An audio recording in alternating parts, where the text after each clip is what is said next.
What if China lost its patience and declared war on the entire Asia-Pacific? Not just Taiwan, not just the US, but everyone. Japan, Australia, South Korea, India, Vietnam, the Philippines, one nation versus half the hemisphere.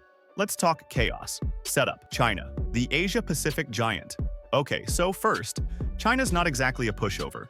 We're talking 2 million active soldiers, the third largest air force, the largest navy, yes, by sheer ship count, and enough missiles to make your GPS cry. Add in hypersonic weapons, AI drones, cyber warfare, and a surveillance system that could track your grandma from space. But with all that muscle, China's also boxed in. It has 15 land borders. Most of its coastline is hemmed by hostile or anxious neighbors. And the US military has this annoying habit of showing up like an uninvited dinner guest every time China moves a fleet. Now imagine the fuse gets lit. Taiwan crisis, border skirmish, naval standoff gone wrong. And instead of cooling off, China says, you know what? War. With all of you. Cue fireworks. Twist, the Asia-Pacific responds. Let's break it down. Japan, remilitarizing fast. World-class navy and missile systems. US bases ready to launch F-35s before you finish your sushi. South Korea, 600,000 troops and missile defense so tight, even mosquitoes need clearance. Also, neighbors with North Korea, so they know chaos. Australia, long-range missiles incoming.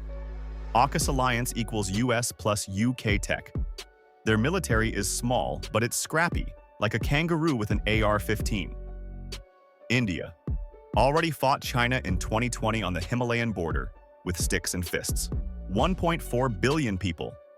Massive army, navy expansion, and nuclear weapons in reserve. Southeast Asia, Vietnam, battle-hardened and fiercely independent. The Philippines, US military deals, and no love lost for China in the South China Sea.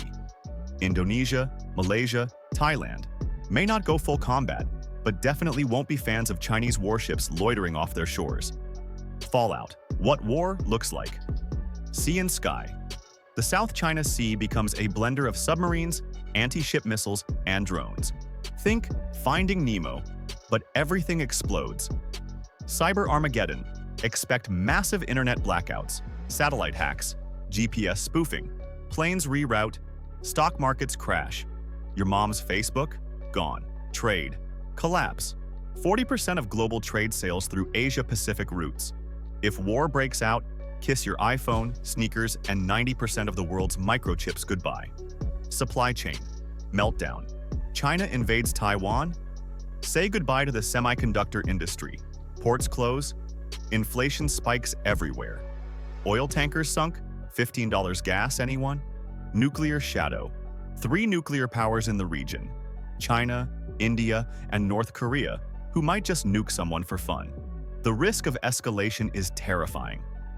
One miscalculation, and it's not just the Asia-Pacific that burns. It's everyone. Big picture. Who wins? Who loses? Let's be clear, no one really wins. China might dominate early with missiles and ships, but the second wave of Allied retaliation would be devastating. US involvement?